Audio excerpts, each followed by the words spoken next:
So I had a funny analogy come to me that I want to share with you. Imagine having someone in your life who you have a really crappy relationship with, and yet you're forced to see them at least 5 times a day for the rest of your life. Now, some of you might actually have that experience with someone in your life, or you might know someone who has that experience with someone in their lives. And you know how much that can suck. Now,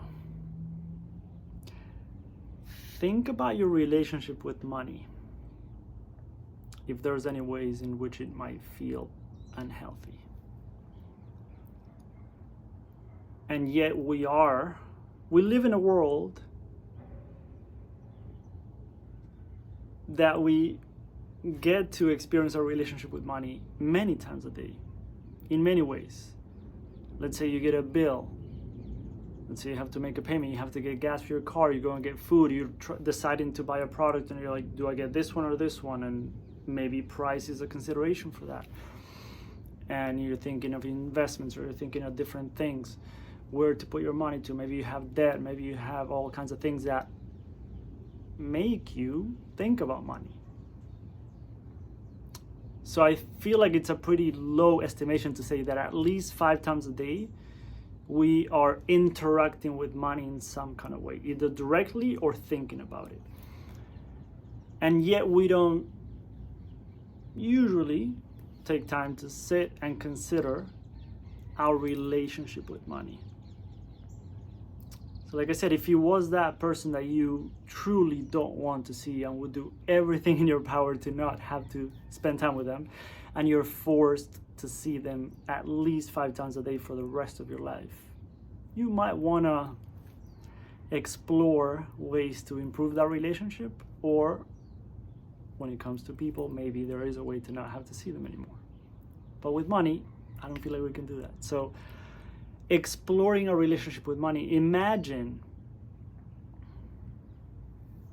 here's one thing that I realized.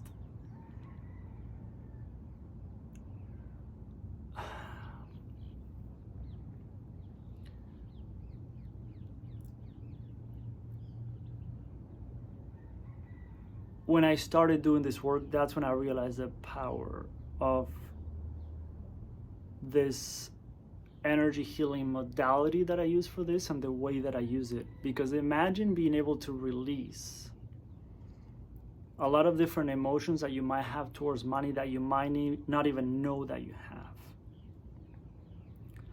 Imagine exploring and shifting and releasing any anger you might have towards money, any frustration you might have related to money, any sadness you might have related to money from your past or your present, anxiety with money, any guilt and shame related to money, jealousy, envy,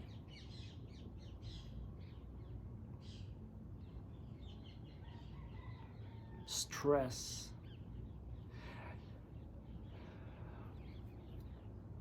There's many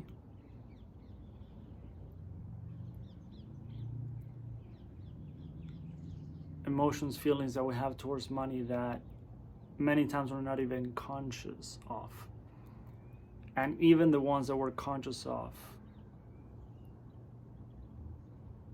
is not easy to go deep enough to figure out what's going on at a deeper level where you can actually shift it and heal it, or whatever word resonates with you, if the word healing doesn't resonate with you. There's many modalities that can help you do that. I've just been blessed to come across one that has worked extremely well for me and clients and friends. But when you tap into that deeper level, I've been doing this type of work for so many years, and I've learned from so many different people and explored so many different perspectives and points of views and approaches and systems and programs and things. I've never heard anyone talk about this, and this was only inspired from a session that I was doing with a client. I made a connection like, holy shit, I can use that technique for this. And like I said, you can use any energy healing modality, or even like an inner work type of thing, self-development exercise that helps you to go very deep with this. But imagine being able to explore all those emotions related to money. Like I said, the sadness, grief, anger, frustration, anxiety, stress, resentment. Resentment is a big one. And I'll be sharing more on that one. Exploring those around money and releasing a lot of those things is life-changing. Life-changing. So I have a ton more on that below. Hope that helps.